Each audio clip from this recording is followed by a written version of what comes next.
Hello and welcome to the channel. This one is about Clojure Atom internals. We'll start with a short example from Java, and then we will look into the Atom API, and then we just dig inside the implementation details. So imagine we have a Java class, and we have something like an int I 0, something like this, and we have a public method to get it back and increment. So let's say get and increment and get, right? And let's make it really simple, something like +1 and return I, right? So the first question is there anything wrong with this code? And it kind of works until you try to call this increment function from multiple concurrent threads, right? In that case, we have a classic race condition when we do the read in both threads, and then we do the increment, and only one increment is applied because of this override. So it's not thread safe, obviously. Easy way to do that thread safe is to add something like a synchronized keyword right here, or if you want to be explicit, you can do reentrant lock. It will look something like this: new reentrant lock, and then it's usually something. The pattern goes lock.lock, and then we open the try block. Finally, we do lock unlock, and then we move our logic inside here, right? So both works. The next one is actually don't do something like that at all, and just use a private atomic integer, right? AI, let's say something like this. In this case, we just get a method on atomic integer that will do it for us. So we have get and increment, for example, here, and it's thread safe. So why this is interesting? Because there's a separate like a package in Java for atomic types. It's not everything could be atomic, but there's atomic boolean, atomic integer, atomic long, I believe, and then AtomicReference. And this AtomicReference is actually used inside the Atom implementation in Clojure. So let's move to our example, and I need to open the REPL. So yeah, let's see how to work with Atom. So basically we can define a global var in Clojure. Let's say it will be A, and this global var will hold an atom inside. An atom can hold any value or any type inside. And basically what this allows us to do is to have these atomic and thread safe guarantees, how we can update the value inside the atom from multiple threads, so we don't have race condition, and it's basically thread safe.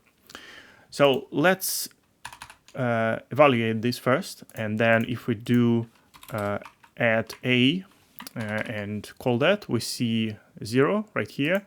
It is a short syntax for dereferencing the value. So it is the same as doing deref a. Deref.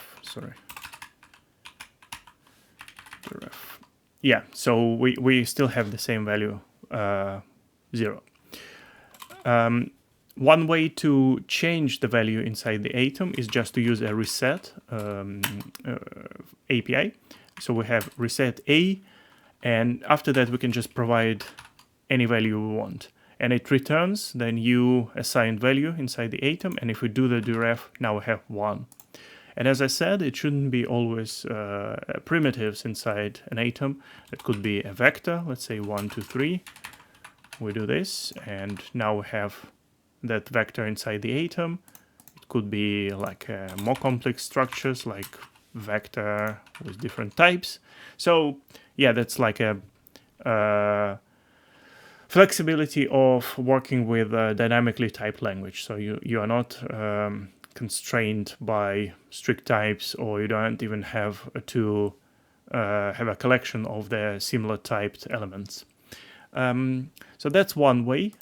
Sometimes it's useful, but basically the more interesting approach or more useful approach is to use swap, and swap will basically allow you to provide a function where you define how you want to change the atom internal value.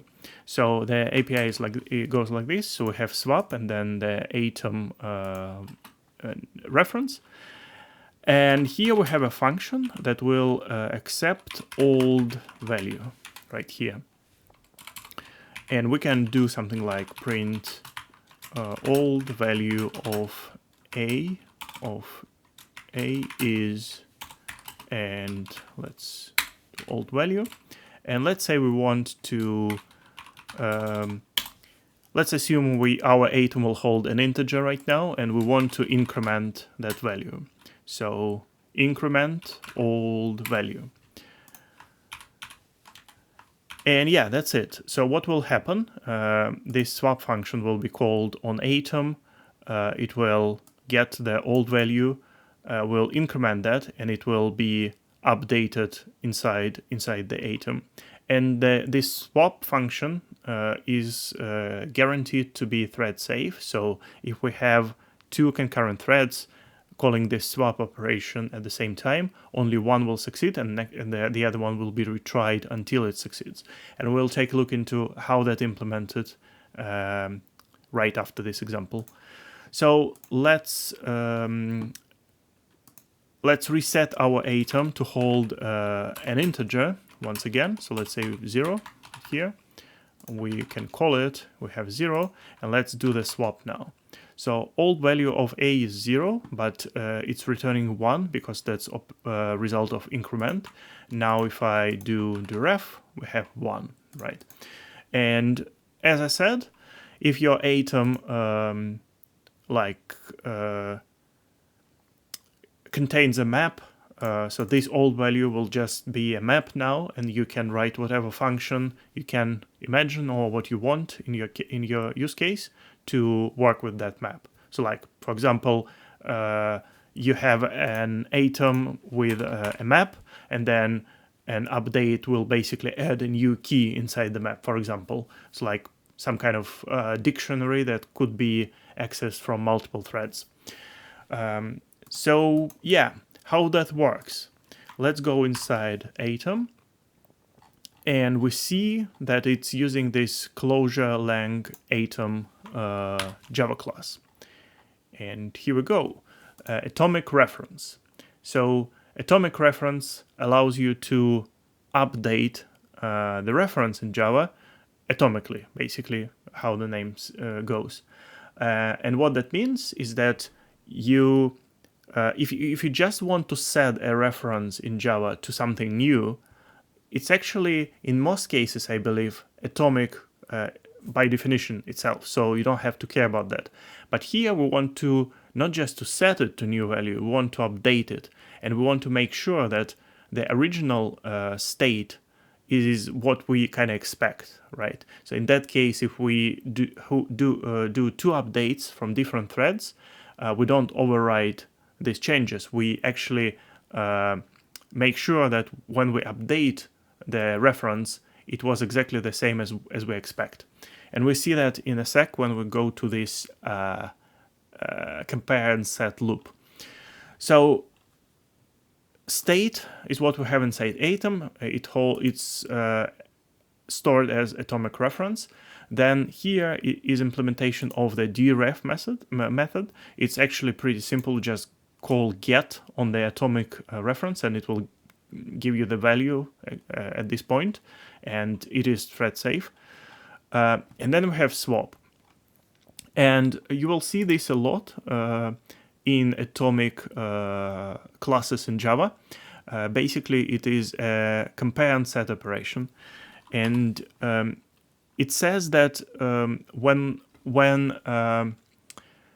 it sets the value to the new value if the current value is equal to expected value.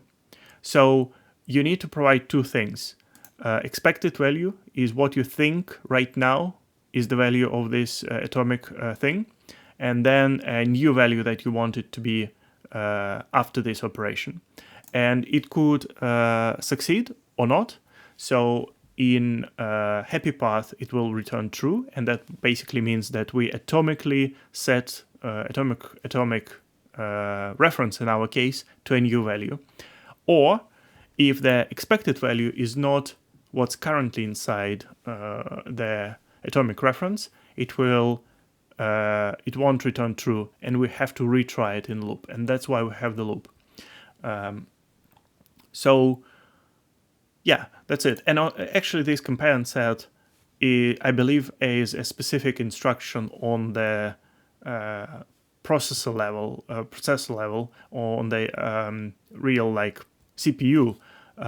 It's like way beyond my area of interest and expertise, so I'm not sure like all these subtle differences, but it basically guarantees you this atomic features, right?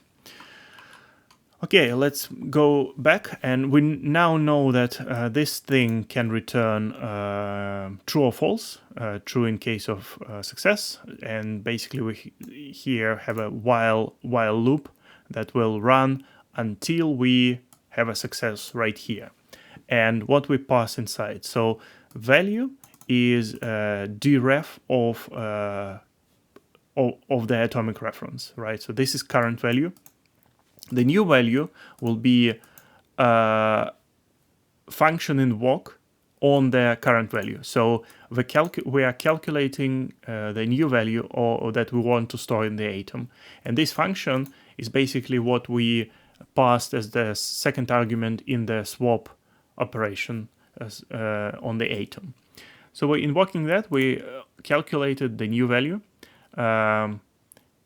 This doesn't really matter, like some validation, but basically we have these two things now, and we want to use compare and set.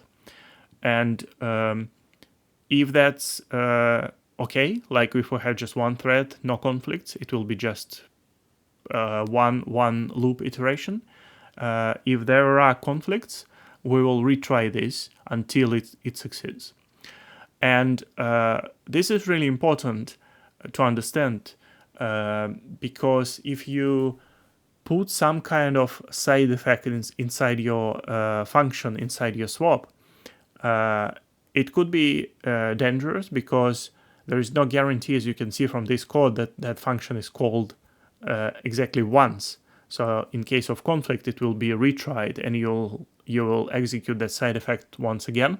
So that's why you need to be careful, and you basically the best practice is to put some pure function inside your swap.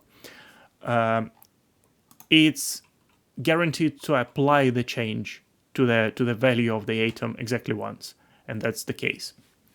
But be careful about the side effects. And once this is done, we're basically ready to return the new value. And before that, we're just calling this notify watchers, which like a feature on the atom that I'm going to show you right now. So when we updating things, we can configure our atom to notify us about that something is changed inside the atom. So we can do it by calling a function called add watch, and then we provide our atom. Then we provide a key that will be a name of our watcher. You can register multiple watchers on an atom. So let's say this will be like a debug watcher, right? And then a function. And I believe this function needs 4 arguments. It says, yeah, 4 arguments, a key, a reference, and its old state. So let's ignore these two now, and this will be old state, and this will be new state. And here I just want to add a print line, right, saying that atom A state changed from old state to new state. Yeah, I really like this thing that you don't even need to concatenate strings if you just want to print line them. It will basically join them with spaces in between for you if you use multi-arg version of print line. So let's register that. I think that's fine. And now, if I do reset, we now have a print line as well, right? Atom A state change from 1 to 0.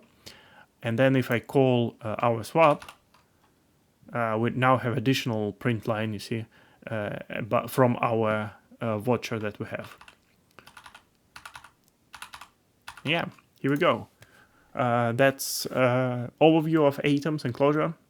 Really powerful thing to use, and it covers 80% of concurrency needs that your application will encounter. And yeah, also we had a bit of a deep dive inside the implementation. So let me know what you think. I hope that was useful, and see you next video. Bye bye.